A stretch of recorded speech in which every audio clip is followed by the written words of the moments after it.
नाज़रीन खबर है कंदकोट में जो गांव शेयर कया कंदकोट में अब्दुल खालिक जाडेजा की रिपोर्ट मूजिब कंदकोट बी सेक्शन थाने जी हद में नामालूम हथियारबंद लोह वारे दुकान से का करे फुरकण की कोशिश कई। दुकानदार ने शहरन की मुड़सी एक फोरू के पकड़े पुलिस हवाले कर छो।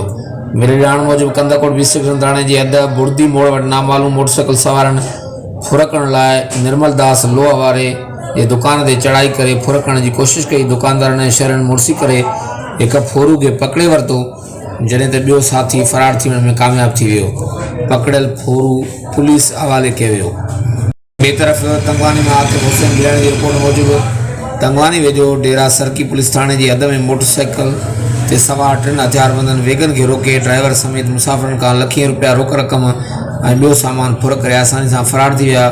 पुलिस डोवारन अग्यां बेवस मजबूर नजर अचे थी। मुसाफिरन जो इंडस हाईवे ते धरने दौरान मीडिया से ॻाल्हाईंदे चयो त पुलिस साम्हूं बीठी रही पर वेझो भी न आई न ई का डोवारन सां मज़ाहमत कई।